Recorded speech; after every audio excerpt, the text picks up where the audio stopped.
നിങ്ങളുടെ വിശുദ്ധ ജീവിതത്തിലാണെങ്കിലും എവിടെയൊക്കെ കൃപ വെളിപ്പെടാൻ സാധ്യതയുണ്ടോ, കൃപ വെളിപ്പെടാൻ സാധ്യതയുള്ള ഇടങ്ങളുണ്ടോ, ഇതൊക്കെ പിശാചിന് കൃത്യമായിട്ട് അറിയാം. അതുകൊണ്ടാണ് ഈ കൃപ വെളിപ്പെടുന്ന ചില സാഹചര്യങ്ങളിലേക്ക് പോലും പിശാച് ചിലരെ എത്തിക്കാം.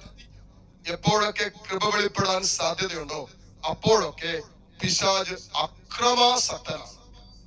സിമ്പിൾ ഉദാഹരണം പറഞ്ഞാൽ നിങ്ങൾക്ക് അത് മനസ്സിലാകും. നിങ്ങളുടെ കുടുംബത്തിൽ ഒരു വിവാഹം നടക്കാൻ പോവാ, എന്ത് പ്രാർത്ഥനയും കൂടിയാണ്, പിന്നെ പ്രശ്നം ക്ലിയർ ആവുക. കുടുംബത്തിൽ ഒരു വിവാഹം നടക്കാൻ പോവാ, നല്ല കാര്യമാണോ അല്ലയോ? നല്ല കാര്യമാണ്. പ്രായമായ നമ്മുടെ മക്കൾ വിവാഹം കഴിക്കണം എന്നുള്ളത് ദൈവഹിതമാണ്, നല്ല കാര്യമാണ്. സമയത്തിന്റെയും കാലത്തിന്റെയും പൂർത്തീകരണത്തിൽ അത് സംഭവിക്കണം. ഇപ്പൊ കല്യാണം ഉറപ്പിച്ച കാര്യങ്ങളൊക്കെ ആയി, നിങ്ങൾ നോക്കിക്കോ, മനസ്സമ്മതം കഴിഞ്ഞ് 10-15 ദിവസം ഗ്യാപ്പുണ്ട്. ആ ഗ്യാപ്പിലൊക്കെ ഉണ്ടാകാൻ പോകുന്ന പ്രശ്നങ്ങൾ നിങ്ങൾ നോക്കിക്കോ. ഹല്ലേലൂയ. തുണിയെടുക്കാൻ പോയപ്പോ കൃത്യസമയത്ത് വന്നില്ല, അവിടെ തുടങ്ങിയാടി. പിന്നെ ഇങ്ങനെ സകലമായ കാര്യങ്ങളും അവരെ വിളിച്ചില്ല, ഇവരെ വിളിച്ചില്ല, അവരെ വിളിക്കേണ്ടതുപോലെ വിളിച്ചില്ല, അവരെ ചെന്ന് വിളിച്ചില്ല, കണ്ടുവിളിച്ചില്ല, ഫോണിൽ കൂടിയേ വിളിച്ചുള്ളൂ.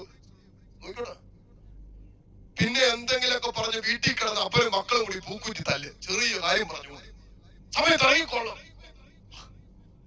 കല്യാണത്തിനങ്ങനെ ഇറങ്ങുക, ചിലപ്പോ ഫോട്ടോ പിടിച്ച് ഇച്ചിരി സമയം, പിന്നെ അവിടെ കിടന്ന് അടിയ 5 സമയത്ത് ഇറങ്ങുന്നല്ലേ പറഞ്ഞു. അപ്പേക്ക് പിന്നെ വേറെ ചേട്ടൻ പുറത്തുനിന്ന് വരും, പിന്നെ സ്പെഷ്യൽ ആൾക്കാരൊക്കെ ഉണ്ടല്ലോ ഇന്ന സമയത്ത് ഇറക്കാനൊക്കെ ആണ്, വീടുമായിട്ട് ഒരു ബന്ധമില്ലാത്തവരൊക്കെ ആയിരിക്കും എന്തെങ്കിലും ആട്ടെ. പക്ഷെ കുടുംബത്തിൽ നോക്കിക്കോ, ആ ദിവസങ്ങളിലേക്ക് ചെറിയ കാര്യങ്ങൾ പറഞ്ഞ്, വലിയ സീരിയസ് അല്ലാത്ത കാര്യങ്ങൾ പറഞ്ഞ് നമ്മുടെ മനസ്സിനെ അസ്വസ്ഥപ്പെടുത്താനും ദൈവം ഒരു കൃപ വർഷിക്കപ്പെടുന്ന ഒരു സിറ്റുവേഷനെ അലങ്കോലപ്പെടുത്താനും പിശാച് ശക്തമായിട്ട് പ്രവർത്തിക്കും. അതുകൊണ്ടാണ് ഒരു കുടുംബത്തിൽ കുടുംബാംഗങ്ങൾ ഒരുമിച്ചിരുന്ന് പ്രാർത്ഥിച്ചാൽ വചനം പറയുന്നു, 2 പേര് ഒരുമിച്ച് യാചിച്ച് ചോദിക്കുന്ന എല്ലാ കാര്യങ്ങളും കർത്താവ് തരുമെന്ന് പിശാചിന് അറിയാവുന്നതുകൊണ്ട് കുടുംബത്തിൽ ഒരുമിച്ചിരുന്ന് പ്രാർത്ഥിക്കാൻ സമ്മതിക്കുക. ആവശ്യമില്ലാത്ത കാര്യങ്ങളൊക്കെ നമ്മുടെ സിസ്റ്റത്തിൽ സ്റ്റോർ ചെയ്യാനായിട്ട് നമുക്ക് ഇഷ്ടം പടി സ്ഥലമുണ്ട്.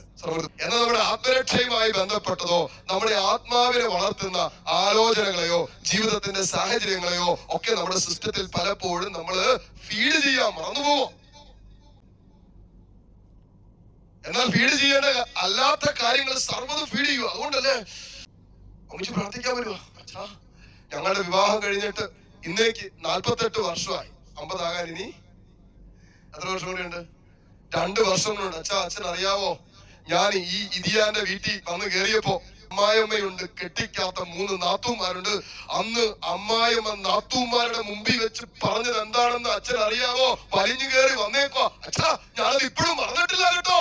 കേട്ടാ, മറക്കരുത് കേട്ടാ. കുഴി പോയാലും എന്തോ ഇത് പോവുകയല്ല, ഇതവിടെ കളഞ്ഞു. ചിലപ്പോ ഈ 5 ദിവസം ഇവിടെ എന്തോരം മകരം പറഞ്ഞു എന്റെ ദൈവമേ, നമുക്ക് പോലും അറിയത്തില്ല. പക്ഷെ ഈ കൺവെന്റ് തീരാതെ അവസാന ദിവസം ഞാൻ ചോദിക്കുക, ഏതെങ്കിലും ഒരെണ്ണം ഉണ്ടോ? പ്രായമൊക്കെ ആയില്ല അച്ചോ, കല്യാണം കഴിഞ്ഞിട്ട് 48 വർഷമായി അച്ചോ, ഇത്രയും പ്രായമൊക്കെ ആയില്ല അച്ചോ, ഇതൊന്നും നമ്മളിപ്പോ പഴയ പോലെ ഓർമ്മയൊന്നുമില്ല അച്ചോ. ഇവിടെയാണ് നമ്മുടെ പ്രശ്നം കിടക്കുന്നത്. നമ്മുടെ എല്ലാ പ്രശ്നം കിടക്കുന്നത് എന്നാണെന്നറിയാമോ? നമ്മുടെ ആത്മാവിനെ വളർത്തേണ്ടതും സുവിശേഷം ജീവിക്കേണ്ടതും നിത്യതയെ ബലപ്പെടുത്തേണ്ടതുമായ കാര്യങ്ങളെ ഫീഡ് ചെയ്യാൻ നമ്മുടെ ഹൃദയത്തെ പലപ്പോഴും തുറക്കാൻ പറ്റാത്ത രീതിയിൽ ഇന്നലകളുടെ ചില അനുഭവങ്ങള്, ഇന്നലകളുടെ ചില മുറിവുകള്, ഇന്നലകളുടെ ചില തിരസ്കരണങ്ങള്, ഇന്നലകളുടെ ചില നഷ്ടങ്ങള്, ഇന്നലകളുടെ ചില കുറ്റബോധങ്ങള്, ഇന്നലകളുടെ ചില പരാജയങ്ങള്, ഇന്നലകളുടെ മാറ്റി നിർത്തപ്പെട്ട മനസ്സിന്റെ ഓർമ്മകള്, സ്നേഹം കിട്ടാത്ത ജീവിതത്തിലെ അനുഭവങ്ങള്, ഇതൊക്കെ ഇങ്ങനെ അടിഞ്ഞു കൂടി ഹൃദയത്തിൽ കിടക്കുന്നത് കൊണ്ട് സുവിശേഷത്തിന്റെ ശക്തി, സ്നേഹം പറ്റണില്ല, നിറയ്ക്കാൻ പറ്റില്ല.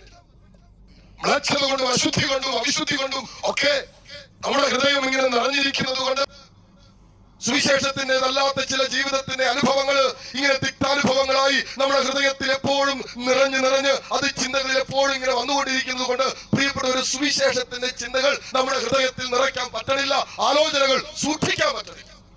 ഭയങ്കര ഒരു അപകടമാണ്.